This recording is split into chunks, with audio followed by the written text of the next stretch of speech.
မင်္ဂလာပါပရိသတ်ကြီးတို့ဒီကနေ့မှာတော့2014ခုနှစ်ကထွက်ရှိထားခဲ့တဲ့ကိုရီးယားစက်ကားလေးကိုတင်ဆက်ပေးသွားလိုပါတယ်ဒီစက်ကားလေးကတော့သူ့ကြောင်းကကောင်းမလေးတိုင်းနဲ့ရှုပ်ရှင်တဲ့ကစားတတ်သူကောင်းလေးတယောက်အကြောင်းလေးပဲဖြစ်ပါတယ်မိန်းကလေးလူမိုက်ခေါင်းဆောင်မလေးကလည်းသူ့ကိုတဘောချနေခဲ့ပါတယ်ဒါဆိုရင်တော့သူကအဲ့ဒီကောင်းမလေးကိုဘယ်လိုမျိုးအနိုင်ယူရမလဲလူမိုက်ခေါင်းဆောင်မလေးကောသူမရဲ့အချစ်တွေကိုဘယ်လိုမျိုးဖော်ပြသွားမလဲဒါဝေကိုသိရဖို့အတွက်ကျွန်တော်နဲ့သူစကားကိုအဆုံးထိလိုက်ပါကြည့်ရှုပေးဖို့တောင်းဆိုလိုက်ပါတယ်စကားအစမှာဆိုတော့ကေးဆိုတဲ့ရုပ်ရောကောင်လေးတယောက်နဲ့စတင်ပါတယ်ကေဟာသူ့ရဲ့ဘောကြောင်ကြောင်တငယ်ချင်းတစ်ယောက်နဲ့အဖွဲလေးတစ်ဖွဲဖွဲ့ထားပါတယ်ကေကကောင်မလေးများစွာကိုဆွဲဆောင်တတ်တဲ့ကောင်လေးတယောက်အဖြစ်လဲနာမည်ကြီးပါတယ်အခုမှဆိုလေသူကလူဝင်မဆန့်တဲ့ကောင်မလေးတယောက်ကိုတွေးဆောင်ဖို့ကြိုးစားနေခဲ့ပါတယ်သူမတငယ်ချင်းတွေကသူမကိုတတိပေးပေမဲ့လေသူကတော့ထောင်လျှောက်ကိုမိသွားခဲ့ပြီးညစာစားဖို့ဖိတ်ကြားတာကိုတွားခဲ့မိပါတယ်သူ့ရဲ့အစွမ်းတွေကြောင့်ပဲသူမကသူ့ကိုချစ်သွားခဲ့ပြီးရုပ်ရှင်ပါအတူတွားကြည့်ခဲ့ကြပါတယ်ကေကသူမကိုရှဲလေးထားပြီးတော့သူနန်းကျင်တိုင်းနန်းနေခဲ့ပါရီတကယ်တော့သူဟာကျောင်းကကောင်းမလေးတိုင်းနဲ့ပျော်ပါတိုက်ရဖို့ရွေးချက်ရှိနေခဲ့ပါရီဒါပေမဲ့လည်းသူကအရှုံးသမားတစ်ယောက်ဖြစ်ပြီးကျောင်းကလူမိုက်တွေကိုအရန်ကြောက်ရပါရီတနေ့မှဆိုရင်တော့ဆိုဟီဆွဲကျောင်းသူလေးတစ်ယောက်ကစိုးကနေသူတို့ကျောင်းကိုပြောင်းလာခဲ့ပါရီသူမဟာကေအပါအဝင်ကောင်းလေးတိုင်းကိုသူမဟာစိတ်ဝင်စားအောင်လုပ်နေပါရီဒါပေမဲ့သူမရောက်လာတဲ့ကိုတဘောမကျတဲ့လူတစ်ယောက်ကတော့ရှိပါရီသူမကတော့ကျောင်းရဲ့အင်အားအကြီးဆုံးမိန်းကလေးလူမိုက်အဖွဲ့ခေါင်းဆောင်စွတ်ပဲဖြစ်ပါရီကျောင်းဆင်းတဲ့အခါမှာတော့ဆိုင်တဲ့ဆိုင်မှာစွတ်ကကေးကိုစကားပြောဖို့ခေါ်လိုက်ပြီးတော့သူမကလွှဲရင်ဘာကြောင့်ကျောင်းကကောင်းမလေးတိုင်းကိုမြူဆွဲနေရတာလဲလို့မေးလိုက်ပါရီကေးကသူမရဲ့မေးခွန်းတွေကိုမဖြေဆိုဘဲနဲ့သူမကဒီညသူမရဲ့ပုံအောင်ရကိုလာခဲ့ဖို့ပြောလိုက်ပါရီညရောက်တဲ့အခါမှာတော့စွတ်ကအဝတ်အစားလှလှလေးနဲ့မိတ်ကပ်တွေပြင်ဆင်ထားပြီးချက်ချင်းဆိုသလိုပဲမိမလတယောက်အဖြစ်ပြောင်းလဲသွားပါရီခဏအကြာစောင့်နေပြီးတဲ့နောက်သူကလည်းရောက်လာခဲ့ပါရီဒါပေမဲ့တကယ်တော့ကေရဲ့ဘောကြောင်ကြောင်တငယ်ချင်းကကေအစာရောက်လာခဲ့တာဖြစ်ပြီးတော့သူမလည်းပဲဒေါရထွက်သွားခဲ့ရပါတယ်သူကစွပ်ကိုထိကြည့်ပြီးတော့ကန်ဆန်ကြည့်ပေမဲ့သူမကစိတ်တူသွားပြီးတော့တွေးတွေထွက်သွားတဲ့အထိသူ့ကိုရိုက်ပြလိုက်ပါတယ်နောက်တနေ့မှဆိုတော့လူမိုက်အဖွဲ့နှစ်ဖွဲ့ကြားမှာရန်ပွဲတစ်ခုဖြစ်ကြပါတယ်အဖွဲ့ခေါင်းဆောင်နှစ်ယောက်ထဲရှင်ပြန်တဲ့ရန်ပွဲပဲဖြစ်ပါတယ်နောက်ဆုံးမှဆိုတော့တခြားเจ้าကလူမိုက်ခေါင်းဆောင်ကွန်ကအနိုင်ရရှိသွားခဲ့ပါတယ်ရန်ပွဲပြီးနောက်ကေကိုရှာင်းနဲ့ရုတ်တရက်စွပ်ကလည်းရောက်လာခဲ့ပါတယ်စွပ်ကသူမကိုချစ်နေတယ်ဆိုတာသူသိနေတာကြောင့်သူမနဲ့တွဲလို့မရကြောင်းကိုကေကရှင်းပြဖို့ကြိုးစားပါရီကွန်ကချက်ချင်းဆိုသလိုပဲကေကိုခေါ်လိုက်တာကြောင့်သူတို့နှစ်ယောက်ကလည်းစကားသိမ့်မပြောလိုက်ရပါဘူးသူကစွပ်နဲ့ဘာရီလုံနေတာလဲလို့မေးလိုက်ပြီးတော့ကေကိုထိုးသွားပါရီရဲ့အနေငယ်ကလည်းကုံဆုံးလာခဲ့ပြီးတော့ကေကစီဟိုကိုညစာစားဖို့ဖိတ်ကြားရင်းနဲ့စတင်လှုပ်ရှားခဲ့ပေမဲ့သူမကတော့ရောက်မလာခဲ့ပါဘူးကေကသူလုံနေကြအတိုင်းသူမကိုကြည်စားရင်းနဲ့ထက်ကြိုးစားပေမဲ့သူမကတော့ပြန်လဲတုံ့ပြန်ခြင်းမရှိခဲ့ပါဘူးအဲ့ဒီအချိန်မှာဆွတ်ကလည်းကေပါကြိုက်တတ်တယ်လဲဆိုတာကိုသူ့တငယ်ချင်းကိုအတင်းမေးလိုက်ပြီးတော့လှုပ်ရှားစာပြုလာခဲ့ပါရီမကြခင်မှာတော့ကေလိုရှင်နေတဲ့ brand အတစ်ရှူးပနက်လေးတရံကိုဝယ်ပေးလိုက်ပါရီကေကသူမပေးတာကိုတဘောမကျတာကြောင့်သူမစီကိုလာခဲ့ပါရီဒါပေမဲ့ဖနက်ကိုတော့ပြန်မပေးဘဲနဲ့ယူထားခဲ့ပါရီနောက်တနေ့မှဆိုတော့ကွန်ကကေဟာဆွတ်စီကနေဖနက်ရထားတယ်ဆိုတာကိုတိသွားခဲ့ပြီးတော့သူ့ကိုအတင်းပေးခိုင်းပါရီနေ့စဉ်နဲ့အမျှကေကအဝေးကနေကောင်မလေးကိုကျူးဆိုင်ပေးရင်လက်ဆောင်လေးတွေပေးရင်နဲ့သူမရဲ့အာယုံဆိုင်မှုကိုရရှိနိုင်အောင်ကြိုးစားနေစေဖြစ်ပါရီတနေ့မှာတော့သူတို့တွေကလေကွင်းအထက်မှာကွင်းစင်စိုက်ပျိုးရေးလုပ်ကြရပါရီဆိုဟီယာလေကွင်းနေနဲ့မရင်နီးတာကြောင့်မျော့တော်တာကိုခံလိုက်ရပါရီကေကလည်းချက်ချင်းပဲသူမကိုကျူးဆိုင်ပေးခဲ့ပြီးတော့နည်းနည်းတော့ပုံနေခဲ့ပါရီသူကသူမကိုစပိန်မီထွန်းပြရင်နဲ့ရိုမန်တစ်ဆန်အိမ်ကိုလိုက်ပို့ပေးခဲ့ပါရီအဲ့ဒီနောက်ပိုင်းမှာဆိုတော့ဆိုဟီကလည်းသူနဲ့အတူနေလေစာစားဖို့ကိုနောက်ဆုံးမတော့သဘောတူသွားခဲ့ပြီးနှစ်ယောက်သားကလည်းအတူလျှောက်လေကြပါရီဒါပေမဲ့သူတို့နှစ်ယောက်ဒိတ်နေကြတယ်ဆိုတာကိုစုပ်ကမထင်မှတ်ပဲမြင်သွားခဲ့ပြီးအကြီးအကျယ်ငိုခဲ့ရပါရီညနေခင်းရောက်တဲ့အခါမှာတော့သူတို့ကထပ်တိတ်ဖို့တိုင်ပင်နေကြစဉ်ကေကလည်းထူထူဆန်ပြုတ်မှုလာခဲ့ပြီးသူမကိုတွားထိလိုက်ပါရ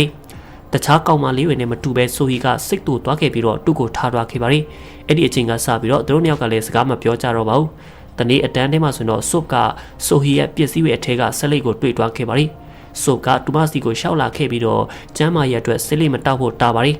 ဆိုဟီကနှစ်ယောက်ထဲတီးတန့်စကားပြောကြဖို့ပြောလာပါရီ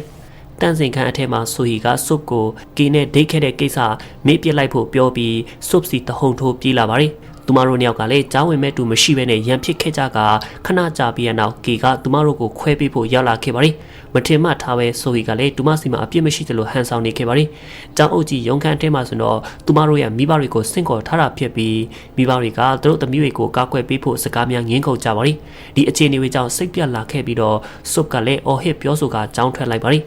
ညဘက်မှာသူမကအင်ကိုမပြန်ခဲ့ပဲနဲ့ပုံအောင်ရနေရာမှာနေခဲ့ပါရီသူမအိတ်နေစင်မှာပဲကေကလည်းရောက်ရှိလာခဲ့ပြီးသူမကိုကျူးဆိုင်ပေးခဲ့ပါရီစွပ်ကလည်းနိုးလာပြီးတော့သူတို့နန်းကြတော့မဲ့အခြေအနေဖြစ်နေခဲ့ပါရီ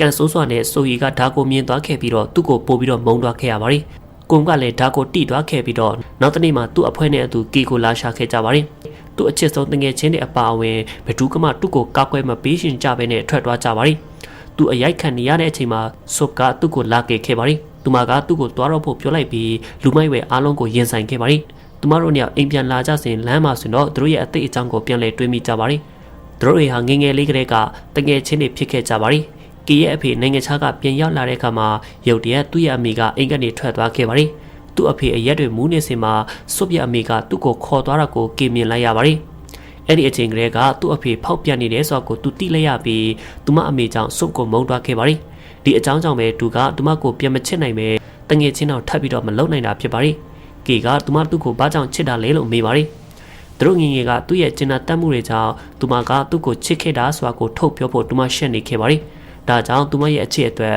ဘာအကြောင်းပြချက်မှမပေးဘဲနဲ့ထွက်လာခဲ့လိုက်ပါတယ်။ကွန်ကမကျင်နဲ့နိုင်ဖြစ်နေသေးဆဲဖြစ်ပြီးတော့ဆိုဟီကိုရန်ပြုတ်ဖို့စီစဉ်ခဲ့ပါတယ်။တနေ့မှာတော့သူတို့ကဆိုဟီစီတွားပြီးတော့ကီကိုလက်စားချေတဲ့အနေနဲ့သူမကိုဆွဆွရွာနောက်ဆက်ခဲ့ကြပါလိဆရာကသူတို့ကိုမိသွားခဲ့ပေမဲ့တအားနောက်ကျသွားခဲ့ပါပြီသူမအိမ်ပြန်လာတဲ့အချိန်မှာတော့ကီကသူမကိုလက်ဆောင်ပေးဖို့သူမရဲ့အိမ်အချိန်မှာစောင့်နေခဲ့ပါလိ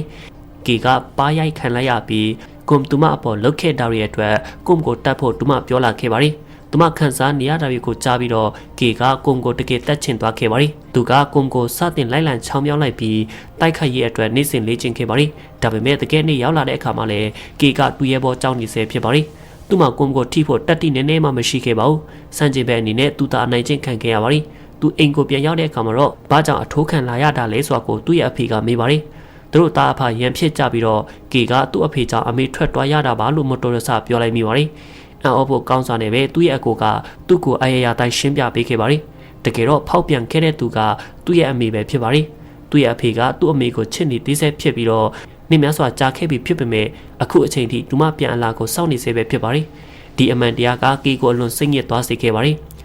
တပတ်မှာဆိုတော့ဆုပ်ကကွမ်ကီကိုအနိုင်ကျင့်ခဲ့တာတွေအတွက်စိတ်ပူနေခဲ့ပါလိသူမကကီကိုရမပြုတ်ဖို့သူ့ကိုပြောပါလိဒီစကားကိုကွန်ကတဘောတူပေးပေမဲ့တစ်ချက်ကိုတော့ပြန်တောင်းဆိုပါလိသူကသူမရဲ့လူမိုက်အဖွဲ့ကနေထွက်ပြီးတော့အဲ့ဒီအဖွဲ့ကိုသူ့စီလက်လွဲပေးစေရှင်ပါလိ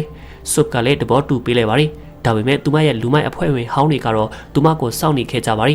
ကျောင်းသွားရလမ်းမှာဆိုတော့ကီကစိတ်ညစ်နေစေဖြစ်ပြီးကိုမနဲ့တွေးခဲ့ပေမဲ့ဘာမှမဖြစ်ခဲ့ပါဘူးကွန်ကဆုပ်ဟာသူ့ကိုကောက်ွယ်ပေးဖို့အတွက်သူမကိုသူမပြောင်းလဲလိုက်တယ်ဆိုရင်အမှန်တရားကိုကီကိုပြောပြသွားပါလိတကယ်တော့ဆုပ်ဟာသူမရဲ့လူမိုက်အဖွဲ့ထိုးနှက်တာကိုခံနေရပြီးတော့ပြန်လေခုခံဖို့လည်းရွယ်ချက်မရှိခဲ့တော့ပါဘူးအမှန်တရားကိုသိသွားတဲ့အခါမှာတော့ကီကလည်းရုတ်တရက်ကွန်ကိုကန်လိုက်ပြီးတော့ထိုးလိုက်ပါလိသူတို့နှစ်ယောက်ကလုံးထွေးတပ်ပုတ်ကြရင်းနဲ့ယထာပုတ်ကနေတရားအောက်ရေကန်ထဲကိုကျသွားခဲ့ကြပါလိကီပြန်နိုးလာတဲ့အခါမှာတော့ဆုပ်ကိုတွေးဖို့သူကချက်ချင်းပဲထွက်လာခဲ့ပါလိဒါပေမဲ့သူမအိမ်ကိုရောက်တဲ့အခါမှာတော့သူမအိမ်ကနေထွက်သွားပြီးတော့စိုးကိုတွားနေပြီဆိုတာသိလိုက်ရပါလိ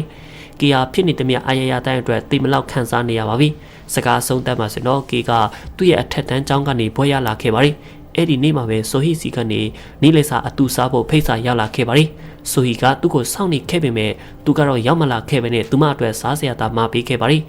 ဆုပ်ဟာဆိုးကစက်ယုံတယုံမှာအလုံးလုံးနေပါလိမမျော်လင့်ထားပဲနဲ့ကီကသူမစီကိုရောက်လာခဲ့ပြီးတော့မင်္ဂလာဝတ်စုံကိုဝတ်ထားကပန်းစည်းကြီးတဲ့စီးကိုလည်းကင်လာခဲ့ပါလိအချိန်တွေဆိုင်မနေတော့ဘဲနဲ့သူမကိုချက်ချင်းပဲလက်ထပ်ခွင့်တောင်းကသူတို့ဦးကလည်းလက်ထပ်လိုက်ကြပါလိဆန်လန်လေးကလည်းဒီမှာပဲအဆုံးသတ်သွားခဲ့ပါလိကြည့်ရှုပေးခဲ့ကြပရိသတ်များအားလုံးကိုကျေးဇူးအထူးတင်ရှိပါခင်ဗျာ